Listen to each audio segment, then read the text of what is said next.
Hi, hello friends எல்லாருக்கும் வணக்கம். எல்லாரும் எப்படி இருக்கீங்க? இங்க ஒரு புதுசா ஒரு சேனல் ஓப்பன் பண்ணியிருக்கோம். Tamil kids stories. இந்த சேனலுக்கு எல்லாருமே சப்போர்ட் பண்ணுங்க. உங்களுக்கு நல்ல அழகான கதைகள் எல்லாமே வரும். ஃப்ரீ டைம்ல பாருங்க. உங்க குழந்தைங்களுக்கு காட்டுங்க. பாசிட்டிவ் ஸ்டோரீஸ் எல்லாமே நான் உங்களுக்கு அப்லோட் பண்றேன். பார்த்துட்டு எப்படி இருக்குன்னு கமெண்ட் பண்ணுங்க. புடிச்சா லைக் பண்ணுங்க. எல்லாருக்குமே ஷேர் பண்ணுங்க. ப்ளீஸ் கொஞ்சம் சப்போர்ட் பண்ணுங்க.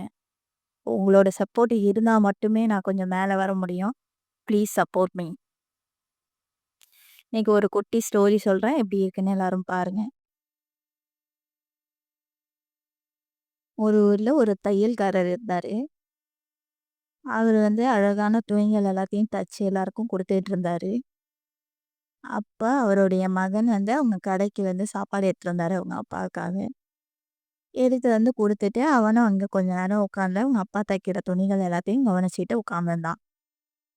அப்போ என்ன ஆனுச்சுன்னா, அவர் தையல் தைக்கும்போது ஒரு அழகான பளபளன்னு இருக்கக்கூடிய கத்திரிக்கோல எடுத்து அவரு வெட்டினாரு. வெட்டிட்டு தூக்கி கீழ போட்டாரு அலட்சியமா. அதுக்கு அடுத்தது என்ன பண்ணாருன்னா, ஒரு சின்ன ஊசி அத எடுத்து, அதையும் துணிகள் எல்லாத்தையும் சேர்த்து கோர்த்து தச்சுட்டு, அத எடுத்து பத்திரமா வச்சாரு. அவங்க பையன் எல்லாத்தையுமே பார்த்துட்டு உட்கார்ந்திருந்தான். பார்த்துட்டு, அ எனக்கு ஒரு டவுட்ப்பான்னு சொல்லிட்டு அவங்க அப்பா கிட்ட கேட்குறான். அப்பா இது புதுசா பளபளன்னு இருக்கு. இந்த கத்திரிக்கோல நீங்க அலட்சியமா கீழ தூக்கி போடுறீங்க. ஆனா இந்த ஊசி ரொம்ப பார்க்கறதுக்கு பழசா இருக்கு. அத தூக்கி நீங்க பத்திரமா எடுத்து வைக்கிறீங்க. இது சின்ன பொருள், இது பெரிய பொருள் அப்படின்றதுக்காக நீங்க பார்த்து பாதுகாப்பா வைக்கிறீங்களா? அப்படின்ட்டு அந்த பையன் கேட்குறான். அதுக்கு அவங்க அப்பா ஒரு தெளிவான, அழகான ஒரு விளக்கத்த சொல்றாரு. என்னன்னா, இது பார்க்கறதுக்கு பளபளன்னு இருக்கு, பெருசா இருக்குப்பா. அது ஆனா அதோடைய வேலை என்ன? அப்படின்னா, எல்லா துணிகளையும் வெட்டுறது, துணிகள பிரிக்கிறது. இதுதான் அதோடைய வேலை. ஆனா, இந்த சின்ன ஊசின்றது பழசானதா இருந்தாலுமே கூட, சின்னதா இருந்தாலுமே கூட, அதோடைய வேலை எல்லா துணிகளையும் சேர்க்கிறது தான் அதோடைய வேலை. இது 2த்துக்கும் உள்ள வித்தியாசம் இதுதான்ப்பா. இது சின்னது, பெருசுன்றதெல்லாம் கிடையாது. அதோடைய வேலை என்னன்றது தான் நம்மளுக்கு முக்கியம். இதே மாரியே தான் மனிதர்களும். பார்க்கறதுக்கு அழகா இருக்கலாம், ரொம்ப அந்தஸ்தா இருக்கலாம், எப்படி வேணாலும் இருக்கலாம். எளிமையான தோற்றத்திலயும் இருக்கலாம், அழகான தோற்றத்திலயும் இருக்கலாம். அது முக்கியம் கிடையாது. ஆனா, அவங்கள்ட்ட இருக்கக்கூடிய மதிப்பு, செயல்கள் இதுதான் ரொம்ப ரொம்ப முக்கியம்.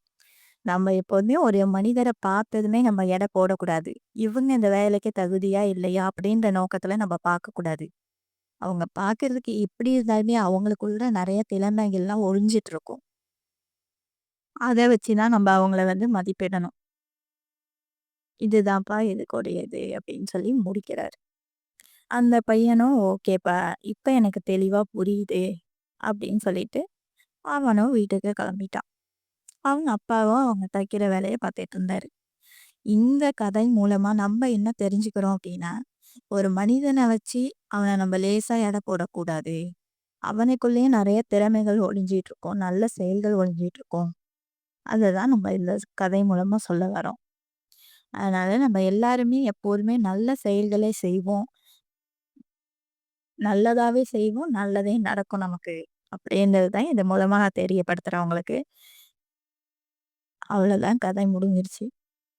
இந்த கதை எல்லாருக்குமே புடிச்சிருக்கும்னு நெனைக்கிறேன் நானு. புடிச்சிருந்தா ஷேர் பண்ணுங்க. சப்போர்ட் பண்ணுங்க.